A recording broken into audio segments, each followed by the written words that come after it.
Hi guys and welcome to today's video. तो as we all know कि currently हमारे markets में एक पैनिक का सिचुएशन है और ऐसे में लोगों के दिमाग में कई सारे क्वेश्चंस आ रहे हैं कि क्या उन्हें अपनी एग्जिस्टिंग एसआईपीज को स्टॉप कर देना चाहिए या फिर अपनी इन्वेस्टमेंट्स को मार्केट से निकाल के फर्दर मार्केट से गिरने का वेट करना चाहिए to re enter the market. And इसीलिए ड्यूरिंग दिस सिचुएशन आपके पास एक सही इन्वेस्टमेंट स्ट्रेटेजी का होना काफी ज्यादा जरूरी है, जो कि न ही केवल आपकी इन्वेस्टमेंट्स को प्रोटेक्ट करेगी बल्कि लॉन्ग टर्म में आपके लिए एक ऑप्टिमम रिटर्न्स भी जनरेट करके देगी। तो आज के इस वीडियो में हम दो इंपॉर्टेंट पॉइंट से बात करेंगे। सबसे पहले तो मैं आपको बताऊंगा that how you can pick the right mutual fund for yourself, जिससे कि अगर आप एक नए इन्वेस्टर हो तो अपने लिए एक राइट म्यूचुअल फंड पिक कर पाओ, और इवन अगर आप एक एग्जिस्टिंग इन्वेस्टर हो तो आप ये चेक कर पाओ कि आपके पोर्टफोलियो के जो म्यूचुअल फंड्स है वो एक सही फंड्स है या नहीं। और सेकेंडली मैं आपको आपकी एज, इनकम और रिस्क टॉलरेंस के हिसाब से आपके लिए कौन सी इन्वेस्टमेंट स्ट्रेटजी सही रहेगी वो बताऊंगा। But before we come to our first point, मैं आपके साथ एक ऐसा इंटरेस्टिंग केस डिस्कस करना चाहूंगा जो कि राइट ना आपके दिमाग में मार्केट को एग्जिट करने से रिलेटेड जितने भी क्वेश्चंस आ रहे हैं उन सभी का आंसर आपको दे देगा। डू यू नो कि मार्केट में एक ऐसा भी फंड था जिसने कि अपने इन्वेस्टर्स को 29% के एनुअलाइज रिटर्न डिलीवर किए थे, और वो भी कंसिस्टेंटली 13 सालों तक। और उस फंड का नाम था मेजरन फंड, जो कि लेजेंडरी इन्वेस्टर पीटर लिंच के थ्रू मैनेज किया जाता था। बट यहां आपको जान के हैरानी होगी कि इस फंड के इतने फिनोमिनल रिटर्न्स डिलीवर करने के बावजूद इस फंड के जो एवरेज इन्वेस्टर्स थे उन्होंने इस फंड में लॉन्ग टर्म में बिलो एवरेज ही रिटर्न्स कमाए। और ऐसा इसीलिए कि इनमें से ज्यादातर लोग मार्केट में डिफरेंट फेजेस में इस फंड से एग्जिट या एंट्री लेते रहते थे, जिस वजह से इनके जो पोटेंशियल रिटर्न्स थे वो काफ़ी ज़्यादा कम हुए। और इसीलिए ये कभी भी रिकमेंड नहीं किया जाता कि अगर आप अपनी इन्वेस्टमेंट्स को लॉन्ग टर्म के लिए कर रहे हो तो शॉर्ट टर्म वॉलेटिलिटी के चलते आप मार्केट में किसी भी फंड से एग्जिट या एंट्री करो until and unless उस फंड में कोई प्रॉब्लम ना हो। Now with this let's come to our first point that how you can pick the right mutual fund for yourself। तो यहाँ पर मैं आपको डिफरेंट फैक्टर्स की लिस्ट प्रोवाइड करूंगा जो कि आपको चेक करना है जब भी आप किसी म्यूचुअल फंड को सिलेक्ट कर रहे हो। अब ऐसे में जो सबसे पहला फैक्टर आपको चेक करना है वो आ जाता है पास्ट रिटर्न्स का, और उसमें भी आपको ये चेक करना है कि उस फंड के लास्ट 5 ईयर्स के रिटर्न्स कैसे रहे। अब लास्ट 5 ईयर्स के रिटर्न्स हम क्यों ट्रैक कर रहे हैं? तो देखिए, मान के चलिए कल को कोई नया फंड मार्केट में आता है तो उसको ये चीज़ अच्छी तरीके से पता है कि अगर कोई एक एवरेज इन्वेस्टर या नया इन्वेस्टर मार्केट में आता है तो उस फंड में वो यही देखेगा कि पिछले 6 महीने या 1 साल में उस फंड ने किस तरीके की परफॉर्मेंस दी है। एंड इसीलिए वो फंड अच्छी परफॉर्मेंस डिलीवर करने के लिए काफ़ी ज़्यादा हाई रिस्क ले लेता है, जिससे शॉर्ट टर्म में हो सकता है कि अगर मार्केट्स फेवर करे तो इसके रिटर्न्स आपको काफ़ी ज़्यादा अच्छे लगे पिछले 1 साल में। बट इसी फंड में अगर वो इसी तरीके के रिस्क लॉन्ग टर्म में लेता रहेगा तो कभी भी लॉन्गर ड्यूरेशन लाइक 5 ईयर्स में उसके फंड आपको अच्छे रिटर्न्स नहीं देंगे। तो इसीलिए 5 ईयर्स एक एवरेज सही ड्यूरेशन हो जाती है किसी भी फंड के केस में। तो अब इसके बाद सेकंड इंपॉर्टेंट फैक्टर आ जाता है AUM यानी एसेट अंडर मैनेजमेंट। अब एसेट अंडर मैनेजमेंट ये बताता है कि एक फंड के पास कितना सारा पैसा है जिसको उसको मार्केट में इन्वेस्ट करके मैनेज करना है। अब ऐसे में मैं जनरली प्रेफर करता हूं ऐसे फंड्स को जिनका AUM एटलीस्ट 5,000 करोड़ से ज़्यादा का हो। और ऐसा इसीलिए क्योंकि अगर AUM काफ़ी ज़्यादा कम होता है तो एक इन्वेस्टर के पास रिस्क लेने की कैपेसिटी काफ़ी ज़्यादा होती है, और अगर वो फंड मैनेजर चाहे तो ज़्यादा रिस्क में भी अच्छे रिटर्न डिलीवर कर सकता है। बट यहीं अगर AUM ज़्यादा होता है तो उस फंड की रिस्पॉन्सिबिलिटी ज़्यादा बढ़ जाती है, और सेकेंडली वो थोड़ा भी पैसा अगर इन्वेस्ट कहीं करता है तो उसके लिए उसको काफ़ी ज़्यादा ड्यू डिलीजेंस करनी पड़ती है।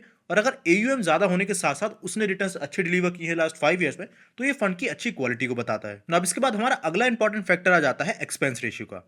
एक्सपेंस रेशियो वो फीस होती है जो भी आप उस म्यूचुअल फंड को पे कर रहे हो, जिसके बदले वो आपका जो पैसा है वो मार्केट में मैनेज करके आपको रिटर्न्स डिलीवर कर रहा है। अब आप चाहोगे कि ये जो आपका एक्सपेंस रेशियो हो कम से कम लगे, तो जनरली अगर आप कोई अच्छा म्यूचुअल फंड देखोगे तो उसका जो एक्सपेंस रेशियो होता है वो 0.2% से लेके 1% के बीच में ही होता है। अब इसके बाद नेक्स्ट फैक्टर आ जाता है एग्जिट लोड का। अब एग्जिट लोड को आप एक तरह की पेनल्टी समझ सकते हो जो कि आपका म्यूचुअल फंड आपसे लेता है अगर आप एक पर्टिकुलर ड्यूरेशन से पहले उस म्यूचुअल फंड से एग्जिट कर लो।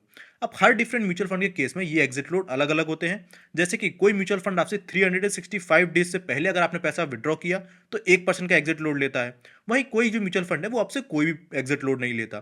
तो इस केस में आपको देखना है कि जिस म्यूचुअल फंड में आप इन्वेस्ट कर रहे हो जिसमें एग्जिट लोड जितना कम हो उतना ज़्यादा बेटर है ना। अब इसके बाद अगला इंपॉर्टेंट फैक्टर आ जाता है बीटा का। अब ये चीज़ आपको ये बताती है कि जो आपका फंड है वो मार्केट की सेंसिटिविटी के अगेंस्ट कितना ज़्यादा वॉलेटाइल है। इस केस में एक फंड का बीटा जितना ज़्यादा कम होगा 1 से, उतना ही फंड वो कम वॉलेटाइल होगा और उतना ही क्वालिटी वाइज फंड अच्छा होगा। ना उसके बाद अगला फैक्टर आपको चेक करना है शार्प रेशियो। ये आपको बताता है कि आपके फंड के रिस्क एडजस्टेड रिटर्न्स कैसे हैं, यानी उस पर्टिकुलर कैटेगरी के म्यूचुअल फंड में इन्वेस्ट करके जितना रिस्क आप उठा रहे हो उस रिस्क के बदले क्या आपका फंड आपको optimum amount of return deliver कर पा रहा है या नहीं। यहाँ पर आपको चेक करना है कि आपका जो फंड है उसका शार्प रेशियो 1 से जितना ज्यादा हो उतना ज्यादा अच्छा है, यानी उस फंड ने आपको रिस्क के बदले उतना अच्छा रिटर्न डिलीवर करके दिया। Now last but not the least आपको चेक करना है कि उस पर्टिकुलर फंड का अल्फा कैसा है। ये चीज़ आपको बताती है कि आपके पर्टिकुलर फंड ने अपने बेंचमार्क को रिटर्न्स के मामले में बीट किया है या नहीं। अब सिंपल सी बात है, अगर हम किसी फंड में इन्वेस्ट कर रहे हैं और उस फंड के फंड मैनेजर को एक्सपेंस रेशियो पे कर रहे हैं, तो हम ये तो चाहेंगे ही कि जिस बेंचमार्क पे वो इन्वेस्टमेंट कर रहा है, उस बेंचमार्क से अच्छा ही वो रिटर्न्स डिलीवर करके दे। और इसके केस में आपको ये चेक करना है कि आपके फंड का जो अल्फा है, वो जितना ज़्यादा अच्छा होगा, विच मीन्स कि आपके फंड ने उतना ही अच्छा परफॉर्मेंस दिया है अपने बेंचमार्क इंडेक्स के कंपैरिजन में। और अगर आपके फंड का अल्फा नेगेटिव में जाता है, तो आपको उसको सिलेक्ट नहीं करना है। अब मैं आपको धन के म्यूचुअल फंड कंपैरिजन के फीचर की मदद से दिखाता हूं कि कैसे अगर आप किसी फंड को केवल पास्ट की बेटर परफॉर्मेंस के चलते सेलेक्ट करते हो, तो कैसे वो आपकी रॉन्ग चॉइस हो सकती है। तो इस केस में लेट सपोज हम मिड कैप इंडेक्स के दो पॉपुलर फंड्स को सिलेक्ट करते हैं, जिसमें से पहला फंड है हमारा Motilal Oswal mid cap fund और second Nippon India growth fund, जो कि अगेन एक मिड कैप फंड है। इनके केस में अगर आप लॉन्ग टर्म रिटर्न्स चेक करोगे, तो यू विल सी कि 1 ईयर के बेसिस पे, 3 ईयर्स के बेसिस पे और इवन 5 ईयर्स के बेसिस पे, इन तीनों ही ड्यूरेशन में मोतीलाल ओसवाल ने निप्पॉन इंडिया के कंपैरिजन में ज़्यादा बेटर परफॉर्मेंस दी है। और इवन अगर आप इन फंड की टोटल AUM यानी एसेट अंडर मैनेजमेंट भी चेक करोगे, तो वो भी 26,000 और 30,000 है, यानी ये काफ़ी बड़े फंड्स हैं। पर जब आप इनके पिछले 6 महीने की ड्यूरेशन के रिटर्न्स चेक करोगे, जब हमारे मार्केट्स में काफ़ी बड़ा हमें करेक्शन देखने को मिल चुका है, तो इस ड्यूरेशन में यू कैन क्लियरली सी कि पिछले एक मंथ में जहाँ पर मोतीलाल ओसवाल फंड ने -3.5% के रिटर्न्स दिए हैं, वहीं इसके कंपैरिजन में निप्पॉन इंडिया का जो फंड है, उसने आपकी वेल्थ को बेटर प्रोटेक्ट किया है और केवल 0.85% डाउन है। यहाँ पर 3 मंथ की ड्यूरेशन में ये -21% डाउन है और ये केवल -14%। और 6 मंथ्स की ड्यूरेशन भी अगर आप देखोगे, तो मोतीलाल ओसवाल में -17% के हमें रिटर्न्स देखने को मिल रहे हैं। वहीं पर निप्पॉन इंडिया के केस में हमें -13.86% के रिटर्न्स देखने को मिल रहे हैं। एंड दिस क्लियरली शोज कि हर एक होराइजन में जब मार्केट फॉल हुआ है, तो निप्पॉन इंडिया ने आपकी वेल्थ को बेटर प्रोटेक्ट किया है as compared to Motilal Oswal. Now at last मैं आपको इधर एक बहुत ही इंपॉर्टेंट पॉइंट बताना चाहूंगा, जो गलती काफी सारे इन्वेस्टर्स करते हैं। हो सकता है आपके पास कोई एग्जिस्टिंग म्यूचुअल फंड का पोर्टफोलियो हो और उसके केस में आप ये सारे ही फैक्टर्स को ट्रैक करो, और ऐसा भी हो सकता है कि वो सारे ही फैक्टर्स आपको सही देखने को मिले, बजाय इसके कि जब आप लास्ट 5 ईयर्स के रिटर्न्स ट्रैक करो, तो उस केस में कोई और फंड आपको आपके फंड से बेटर परफॉर्मेंस देता हुआ देखने को मिल जाए। पर अगर उस फंड की परफॉर्मेंस केवल कुछ परसेंट से ऊपर नीचे है, तो मैं आपको बता दूं कि ऐसा काफी ज्यादा यूजुअल है कि कई सारे म्यूचुअल फंड्स होते हैं जो कि लास्ट 5 ईयर्स में आपको अच्छे परफॉर्मेंस देखने को मिलेंगे, पर फिर आगे आने वाले 2 से 3 सालों में वो आपको टॉप 2 या टॉप 3 में भी देखने को ना मिले। तो केवल लास्ट 5 ईयर्स के बेसिस पे आप अपने फंड्स को चेंज मत करिएगा, और ये कई बार एक बहुत ही रॉन्ग डिसीजन हो जाता है। विद दिस हम आते हैं अपने वीडियो के सेकंड पॉइंट पे, जहां पर हम आपकी एज, इनकम और रिस्क एपिटाइट के अकॉर्डिंग आपके लिए एक सही इन्वेस्टमेंट स्ट्रेटजी आपको आइडेंटिफाई करने में हेल्प करेंगे। और इस चीज़ की इंपॉर्टेंस जनरली आपको ऐसे ही टाइम पे देखने को मिलती है जब हमारे मार्केट में इतना बड़ा हमें कोई फॉल देखने को मिले। बिकॉज आज से 6 महीने पहले तक अगर आप किसी को भी देखते, तो हर कोई इवन अपनी FD से भी पैसा निकाल के मार्केट्स में इन्वेस्ट कर रहा था, बिकॉज उस ड्यूरेशन में मार्केट में एक अच्छा खासा बुल रन हमें देखने को मिल रहा था। बट आज सिचुएशन ये है कि पास्ट एक साल के अगर आप निफ्टी 50 के रिटर्न्स देखोगे, तो वो आपको नेगेटिव देखने को मिलेंगे। वहीं इसके बदले लास्ट 1 ईयर के अगर आप गोल्ड के रिटर्न्स देखते हो, तो गोल्ड ने लास्ट 1 ईयर में मोर देन 25% के रिटर्न्स दिए हैं। एंड इसीलिए ये जरूरी है कि आपके पोर्टफोलियो में equities, fix income securities like PF या फिर FDs और गोल्ड का एक परफेक्ट कॉम्बिनेशन हो, जिससे आपका पोर्टफोलियो एक ओवरऑल एक स्टेबल पोर्टफोलियो बन पाए। अब इसके बाद हम आते हैं अपने पॉइंट पे, जहां पर हमने डिफरेंट एज ब्रैकेट और इनकम ब्रैकेट के अकॉर्डिंग डिफरेंट टेबल्स बनाई है, जिससे आप अपना केस आइडेंटिफाई कर पाओ कि आप किस ब्रैकेट में बिलोंग करते हो और आपको अपने पोर्टफोलियो का जो एलोकेशन है वो किस तरीके का रखना चाहिए। तो ऐसे में हमारी जो सबसे पहली टेबल आ जाती है, वो ऐसे लोगों की आती है जिनकी एज 20 to 30 ईयर्स के बीच में है और जिनकी मंथली इनकम 30,000 रुपीज से कम है। अब इस केस में भी दो लोग आ सकते हैं। सबसे पहले ऐसे लोग जिनकी फैमिली डिपेंडेंसी उनके ऊपर काफ़ी ज़्यादा हो, जिस वजह से उनका जो रिस्क टॉलरेंस हो वो कम हो। और दूसरे ऐसे लोग भी आ सकते हैं जिनकी फैमिली की डिपेंडेंसी उनके ऊपर ना हो और वो रिस्क ज़्यादा ले सकते हो। तो इन दोनों के लिए हमने अलग अलग केस लिए हैं, जहाँ पर सबसे पहले ऐसे लोग जिनकी जो रिस्क टॉलरेंस है वो लो है। ऐसे केस में उन लोगों को अपनी टोटल इनकम में से केवल 10% इनकम ही स्टॉक मार्केट में इन्वेस्ट करनी चाहिए, और उसमें भी पर्टिकुलरली उस 10% पैसे को फ्लेक्सी कैप फंड में इन्वेस्ट कर देना चाहिए। अब why flexi cap fund? Because flexi cap fund के केस में आपको स्मॉल, लार्ज और मिड कैप फंड्स का एक प्रॉपर कॉम्बिनेशन मिल जाता है, जो कि वो फंड का जो फंड मैनेजर है वो टाइम के हिसाब से चेंज करता रहता है, जिस भी अकॉर्डिंग मार्केट चलता है। तो ऐसे केस में आपको स्मॉल, मिड और लार्ज कैप तीनों का ही बेनिफिट मिल जाएगा फ्लेक्सी कैप फंड में। बाकी के वो बचे हुए पैसे में से आपको 5% पैसा इन्वेस्ट करना है गोल्ड, यानी गोल्ड ETFs वगैरह में। 10% पैसा आपको fix income securities like PPF या RD वगैरह में इन्वेस्ट करना है। इंश्योरेंस आपको अपने 10% पैसे से लेना है, बिकॉज इस केस में अगर कोई मेडिकल इमरजेंसी आती है, तो इसलिए आपके लिए इंश्योरेंस होना काफ़ी ज़्यादा ज़रूरी है। और बाकी के बचे हुए 65% पैसे को आपको एज एन इमरजेंसी फंड को यूज़ करना है, और आपकी जो फैमिली रिस्पॉन्सिबिलिटीज़ है उनको चलाने के लिए यूज़ करना है। सेकंड तरह के ऐसे लोग आ जाते हैं जिनका जो रिस्क टॉलरेंस हो वो काफ़ी ज़्यादा हाई हो। ऐसे केस में ये लोग अपनी टोटल इनकम में से 30% जो पैसा है उसको स्टॉक मार्केट में इन्वेस्ट कर सकते हैं। और उसमें आप एलोकेशन की अगर बात करो तो 10% पैसा आप अपने लार्ज कैप फंड में इन्वेस्ट कर सकते हो, मिड कैप में 8%, स्मॉल कैप में 5%, और जो फ्लेक्सी कैप फंड है उसमें आप 7% पैसा इन्वेस्ट कर सकते हो। बात करो कि आप गोल्ड ईटीएफ में, तो उसमें आप 10% पैसा इन्वेस्ट कर सकते हो।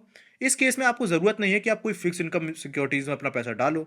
इमरजेंसी फंड में फिर भी आपको 50% पैसा रखना है। और जो अगेन इंश्योरेंस आपके केस में लेना ज़रूरी है, जिसमें आपका 10% पैसा जाएगा।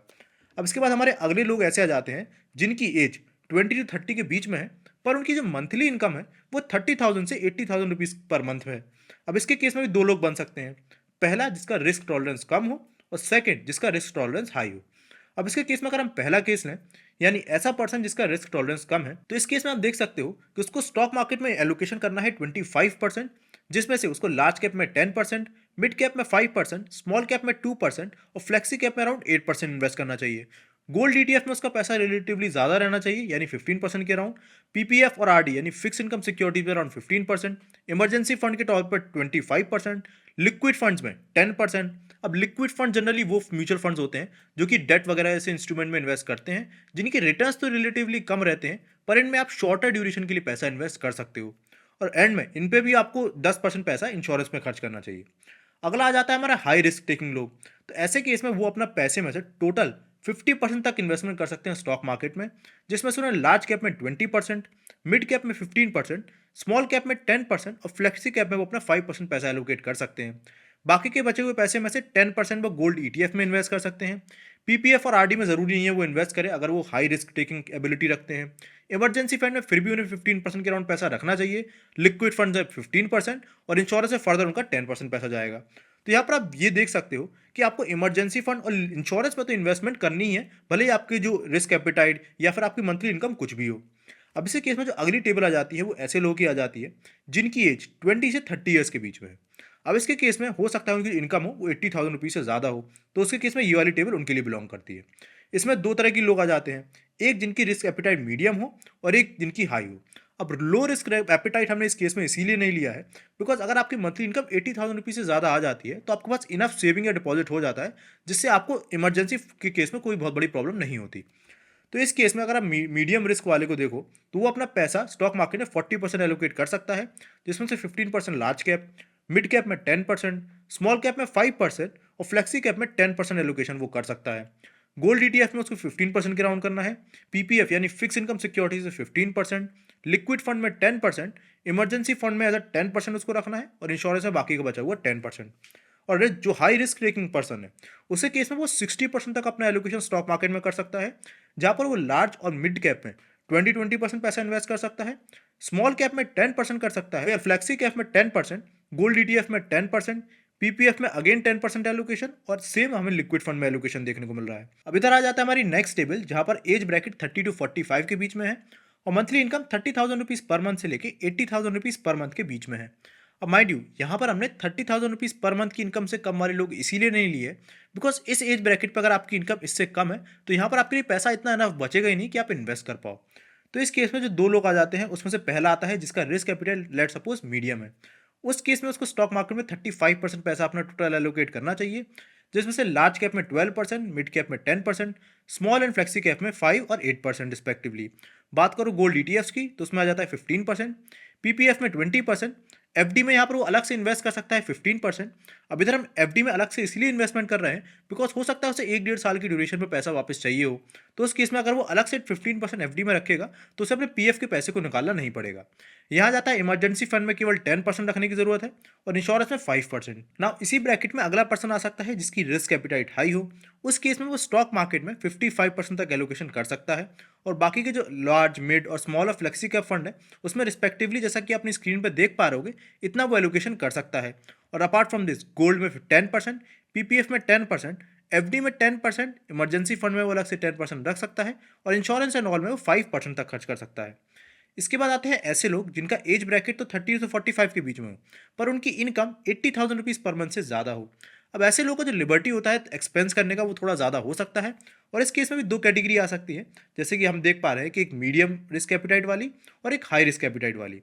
मीडियम रिस्क एपिटाइट वाला स्टॉक मार्केट में 40% तक एलोकेट कर सकता है, वहीं हाई रिस्क एपिटाइट 60% तक अपना एलोकेशन कर सकता है, बिकॉज उसके पास इनफ इनकम है जिससे उसके बाकी के जो खर्चे हैं वो हो सकते हैं। अब इस केस में आप यहाँ पर इस टेबल का स्क्रीनशॉट ले सकते हो जिससे आपको इससे हेल्प मिल जाए। अब इसके बाद आता है हमारा अगला एज ब्रैकेट जो है 45 से 60 के बीच में। Now comes our next age bracket, जहां पर एज ब्रैकेट है 45 से 60 के बीच में और मंथली इनकम है 30,000 रुपीज से लेके 80,000 रुपीज पर मंथ। अब इस केस में यहाँ पर हाई रिस्क टेकिंग एबिलिटी लोगों की जनरली कम हो जाती है, तो इस केस में हम दो ही रिस्क एपिटाइट लेंगे, मीडियम और लो। इस केस में जो लो रिस्क एपिटाइट पर्सन है उसको स्टॉक मार्केट में केवल अपना 20% ही एलोकेशन करना चाहिए। वहीं अगर उसका रिस्क एपिटाइट मीडियम भी है तो भी उसे 30% से ज़्यादा अपना रिस्क एपिटाइट नहीं रखना चाहिए स्टॉक मार्केट के लिए। और इस केस में भी आप इस टेबल का स्क्रीनशॉट ले सकते हो और इसमें आप ये भी देख सकते हो कि इस केस में जो गोल्ड वगैरह और जो पीएफ वगैरह में इन्वेस्टमेंट है उसका जो परसेंटेज है वो ज़्यादा रहना चाहिए रादर देन स्टॉक मार्केट। अब इस केस में जो हमारा अगला टेबल आ जाता है वो आता है ऐसे लोगों का जिनका एज ब्रैकेट 45 से 60 के बीच में है, जिनकी again income 80,000 rupees per month से ज़्यादा हो। इस केस में अगेन दो ही कैटेगरी आएंगी, low risk taking person and medium risk taking. ऐसे में स्टॉक मार्केट में लो रिस्क टेकिंग वाले को 20% और मीडियम रिस्क एपिटाइट वाले को 35% ही एलोकेट करना चाहिए। वहीं पर गोल्ड और पीपीएफ जैसी जो अदर फिक्स इनकम सिक्योरिटीज़ हैं और जो सेफर एसेट्स हैं उनमें एलोकेशन कंपेरेटिवली ज़्यादा होना चाहिए। तो इस टेबल का भी आप यहाँ पर स्क्रीनशॉट ले सकते हो। तो उसके बाद लास्टली बचते हैं ऐसे लोग जिनका एज ब्रैकेट 60 से ऊपर हो। अब ऐसे केस में जनरली लोगों का जो रिटायरमेंट वगैरह है वो हो चुका होता है, उनका पेंशन वगैरह या फिर जिन्होंने सेविंग्स कर रखी होती है वही उनके पास होती है। तो इस केस में जनरली तो प्रेफर नहीं किया जाता है कि आप मार्केट्स में इन्वेस्ट करो, फिर भी अगर आप करना चाहते हो तो अपना 10% तक आप एलोकेशन स्टॉक मार्केट में कर सकते हो। तो ये था हमारा सारे एसेट एलोकेशन कि कैसे आपको अपनी एज ब्रैकेट, आपकी इनकम और अपने रिस्क एपिटाइट के हिसाब से आप अपना जो एसेट एलोकेशन है उसको रख सकते हो। तो अगर आपको वीडियो पसंद आया हो तो प्लीज़ वीडियो को लाइक कर दीजिएगा, चैनल को सब्सक्राइब कर दीजिएगा और प्लीज़ उस बेल आइकन को भी क्लिक कर दीजिएगा जिससे आपको रेगुलर इस तरीके की वीडियो का नोटिफिकेशंस मिलता रहे। So thanks for watching this video to the end. हम मिलेंगे अपने नेक्स्ट वीडियो में, तब तक के लिए bye bye. Investments in the securities market are subject to market risk. Read all the related documents carefully before investing.